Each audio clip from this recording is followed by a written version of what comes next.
Praise the Lord. ജീവജലത്തിൻ്റെ പുതിയൊരു എപ്പിസോഡിലേക്ക് ലോകമെമ്പാടുമുള്ള ദൈവമക്കൾക്ക് വേഗം വരുന്നവനായ യേശു ക്രിസ്തുവിൻ്റെ അതിപരിശുദ്ധ നാമത്തിൽ സ്നേഹ വന്ദനം. ഇന്ന് 2024 ഓഗസ്റ്റ് മാസം 28 ബുധനാഴ്ച.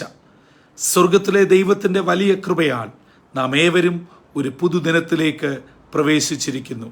ഈ ദിനം സന്തോഷത്തിൻ്റെയും അനുഗ്രഹത്തിൻ്റെയും നന്മയുടെയും ദിനമായി തീരട്ടെ എന്നുള്ള പ്രാർത്ഥനയോടെ ഇന്നത്തെ വാഗ്ദത്ത വചനത്തിനായി കാതോർക്കാം.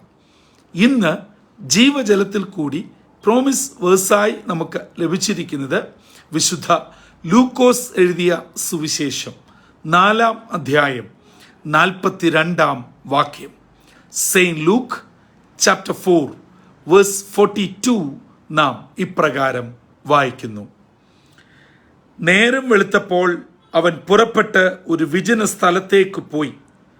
പുരുഷാരം അവനെ തെരഞ്ഞ് അവൻ്റെ അരികത്തു വന്ന് തങ്ങളെ വിട്ടു പോകാതിരിപ്പാൻ അവനെ തടുത്തു. ലൂക്കോസിന്റെ സുവിശേഷം 4-ാം അധ്യായം ഏറ്റവും പ്രധാനപ്പെട്ട 2 സംഭവങ്ങളാൽ പ്രാധാന്യമുള്ളതാണ്. ഒന്ന്, യേശുക്രിസ്തുവിൻ്റെ പരസ്യ ശുശ്രൂഷയ്ക്കായി ഇറങ്ങുന്നതിന് മുമ്പായി യേശു 40 ദിവസത്തെ ഉപവാസ ശേഷം പിശാചിനാൽ പരീക്ഷിക്കപ്പെടുന്ന 3 പരീക്ഷകളും അതിൻ്റെ വിജയങ്ങളും. അതേ തുടർന്ന് നസറേത്ത് മാനിഫെസ്റ്റോ എന്ന പേരിൽ ലോക ക്രൈസ്തവരുടെ ഇടയിൽ അറിയപ്പെടുന്ന യേശുവിൻ്റെ നസറേത്തിലെ സിനഗോഗിലെ തന്നെക്കുറിച്ച് തന്നെയുള്ള പ്രവാചക ദൗത്യത്തിൻ്റെ പ്രഖ്യാപനം.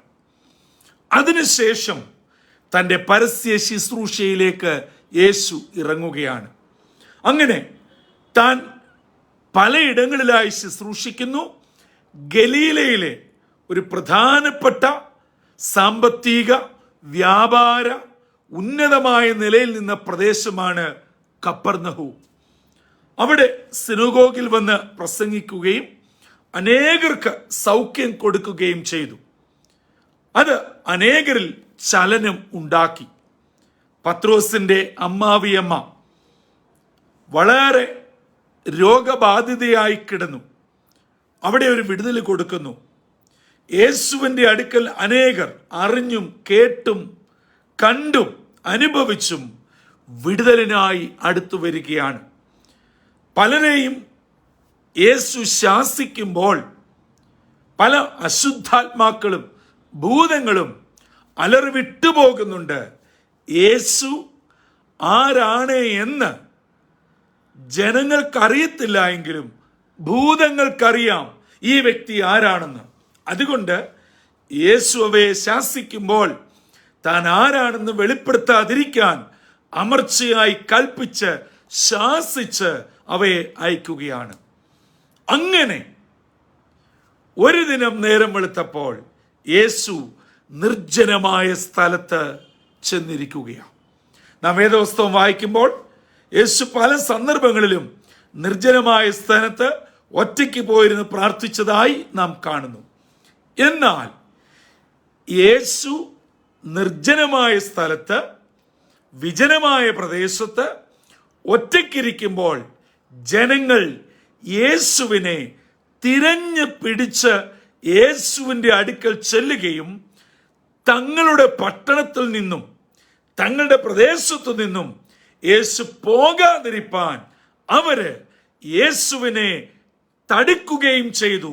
അഥവാ പോകുവാൻ അനുവദിക്കാതെ തങ്ങളുടെ അവിടെ തന്നെ നിൽക്കണമെന്ന് അവർ ശഠിച്ചു എന്ന് ഇന്നത്തെ വാഗ്ദത്ത വചനത്തിൽ നാം വായിച്ചു കേട്ടു.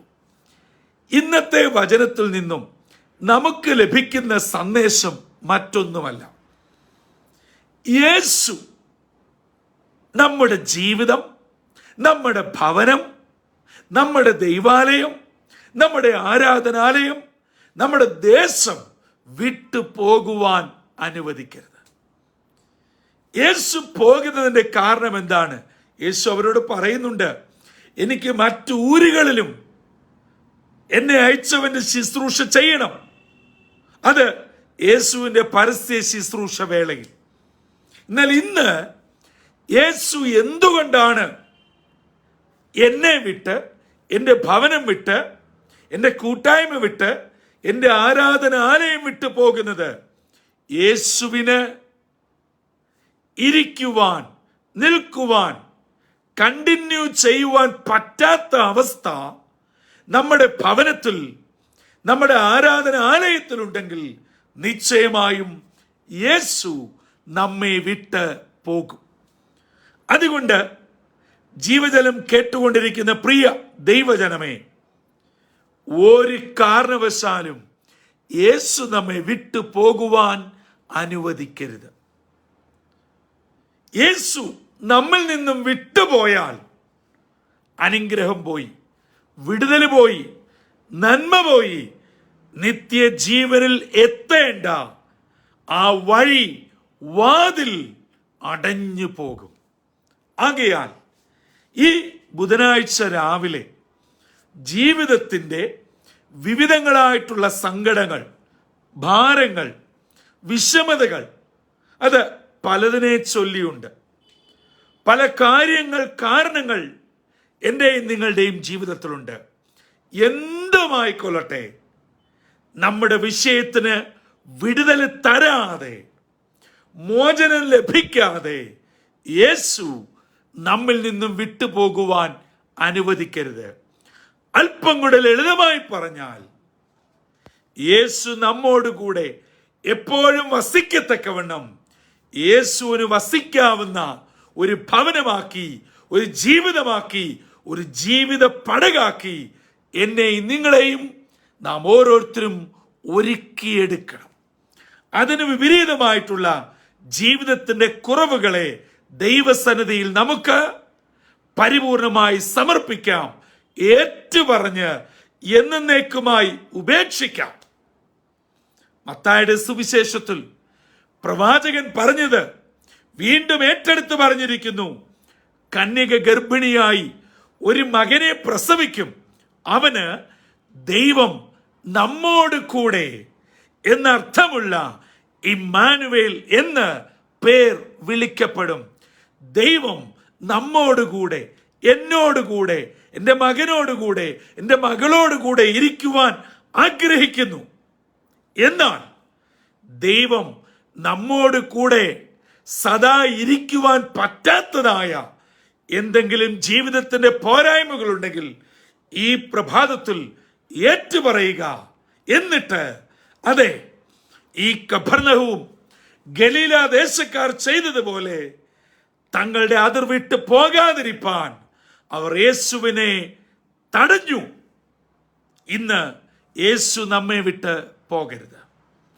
നമ്മൾ ആഗ്രഹിക്കുന്ന വിഷയത്തിന് വിടുതൽ പ്രാപിക്കണം.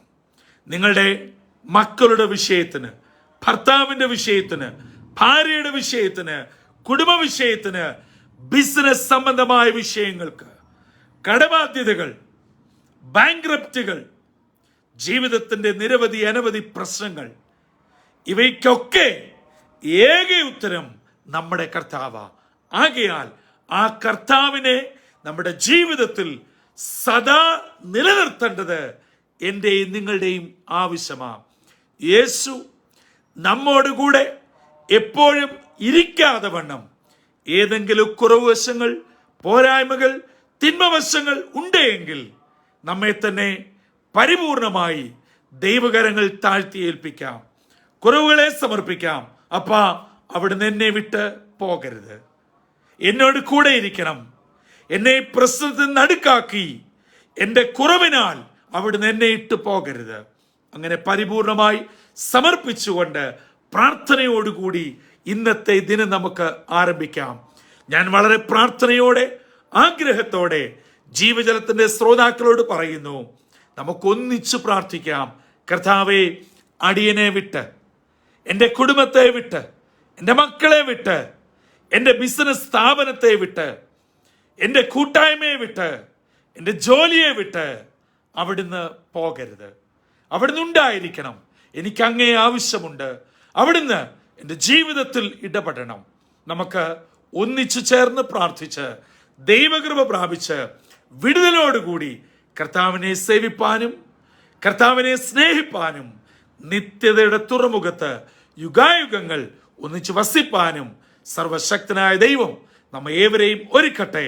തലകളെ വണക്കാം, പ്രാർത്ഥിക്കാം. ഞങ്ങളുടെ ദൈവമേ, സ്വർഗീയ പിതാവേ, മനോഹരമായ പുതിയ പ്രഭാതത്തിനായി നന്ദിയോടെ ഞങ്ങൾ അങ്ങേ സ്തുതിക്കുന്നു, സ്തോത്രം ചെയ്യുന്നു. തങ്ങളുടെ പ്രദേശം വിട്ട് യേശു പോകാതിരിക്കുവാൻ കപർന്നഹൂമിലെ ജനങ്ങൾ യേശുവിനെ തടുക്കുവാൻ ശ്രമിച്ചതുപോലെ അപ്പാ, ഞങ്ങളിതാ അങ്ങയോട് അപേക്ഷയോടെ അടുത്തു വരുന്നു.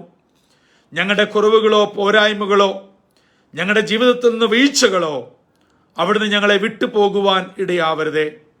ആ കുറവുകളെല്ലാം ഞങ്ങൾ മനഃപൂർവ്വമായി ഏറ്റുപറഞ്ഞ് എന്നേക്കുമായി ഉപേക്ഷിക്കുന്നു. അവിടുത്തെ സാന്നിധ്യം ഞങ്ങളോടുകൂടെ വേണം. ഞങ്ങളുടെ ബിസിനസ് സ്ഥാപനങ്ങളിൽ, ഞങ്ങളുടെ കുഞ്ഞുങ്ങളുടെ പഠനത്തിൽ, ജോലിയിൽ, വാഹനത്തിൽ, യാത്രകളിൽ, ആവശ്യങ്ങളിൽ അവിടുത്തെ സാന്നിധ്യം ഉണ്ടായിരിക്കണമേ. ഇന്നത്തെ ദിനം വിടുതലിന്റെയും അനുഗ്രഹത്തിന്റെയും ദൈവകൃപയുടെയും ദിനമാകണം. ഞങ്ങളെ വിട്ടു പോകാതെ ഞങ്ങളോട് കൂടെ ഇരുന്ന് ഞങ്ങളെ അനുഗ്രഹിക്കുന്ന ഒരു ദിനമാക്കി തീർക്കണം.